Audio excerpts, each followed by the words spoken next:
अस्सलाम वालेकुम, welcome on pro मैथोलॉजिस्ट। आज का हमारा लेक्चर है 9th क्लास के स्टूडेंट्स के लिए। तो आइए स्टार्ट करते हैं unit number 1, matrices and determinants. आइए स्टार्ट करते हैं चैप्टर नंबर 1। हमारे पास सबसे पहली डेफिनेशन है मैट्रिक्स की। मैट्रिक्स को हम उर्दू में क्या कहते हैं जी? हम उसको कहते हैं कॉलम। सबसे पहले स्टार्ट करते हैं definition. A rectangular array, rectangular array हम किसको कहते हैं? मुस्ततिली एक हमारे पास साफ होनी चाहिए और अ फॉर्मेशन ऑफ कलेक्शन, यानी हमारे पास फॉर्मेशन होनी चाहिए, एक प्रॉपर फॉर्म होनी चाहिए of a collection of real numbers, यानी रियल नंबर हमारे पास इकट्ठे होने चाहिए। जैसे ये है 1 2 3 4 7, ये हमारे पास जस्ट रियल नंबर्स हैं।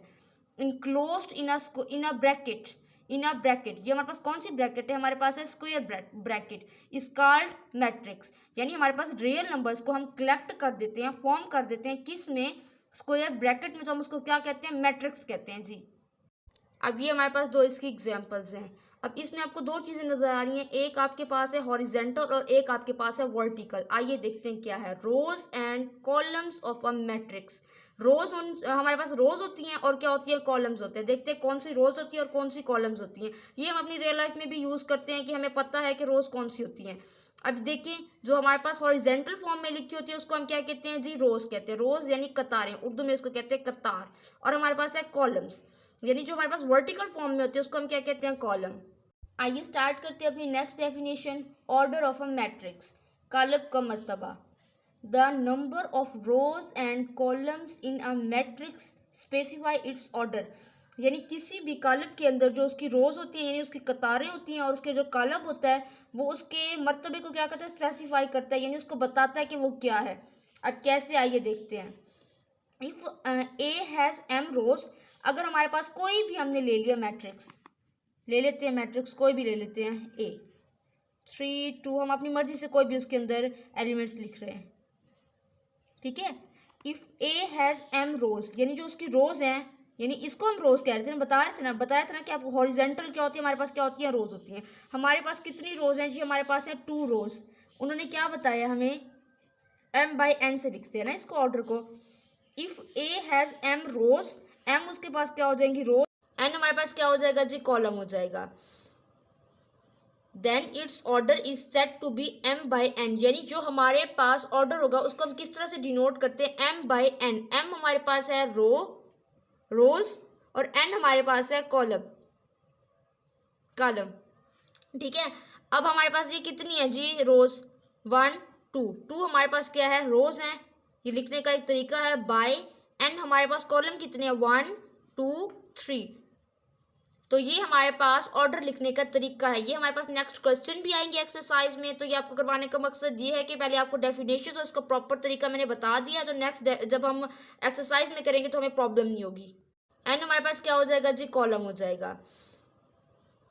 Then its order is set to be M by N, यानी जो हमारे पास ऑर्डर होगा उसको हम किस तरह से डिनोट करते हैं? M by N. एम हमारे पास है रोज और एन हमारे पास है कॉलम,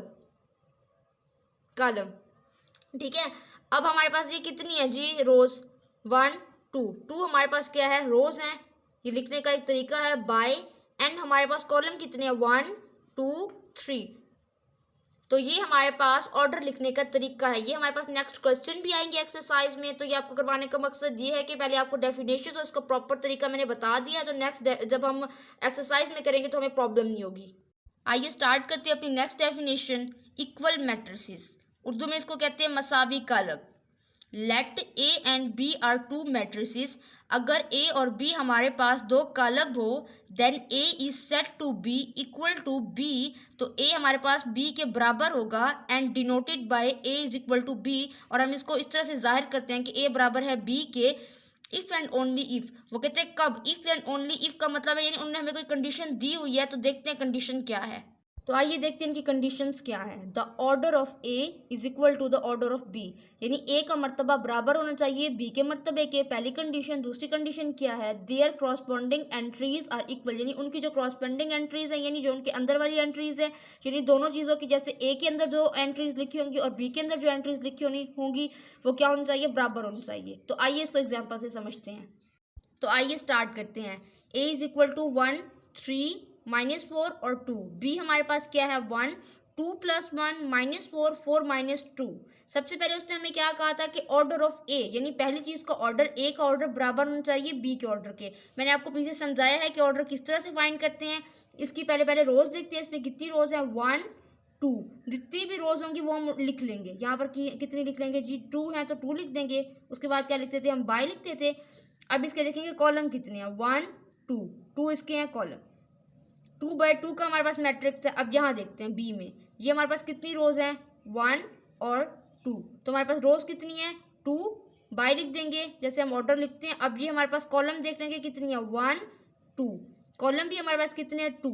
तो ये भी 2/2 का मैट्रिक्स है, ये भी 2/2 का मैट्रिक्स है। तो दोनों क्या है जी, इक्वल है। तो पहली कंडीशन हमारे पास क्या हो गई, सेटिस्फाई हो गई।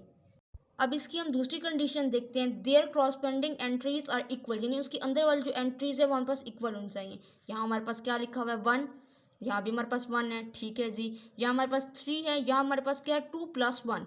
यहाँ हमारे पास ए में है लिखा हुआ 1 3 -4 और 2, जबकि हमारे पास बी में क्या लिखा हुआ है, 1 1 के इक्वल हो जाएगा, ठीक है।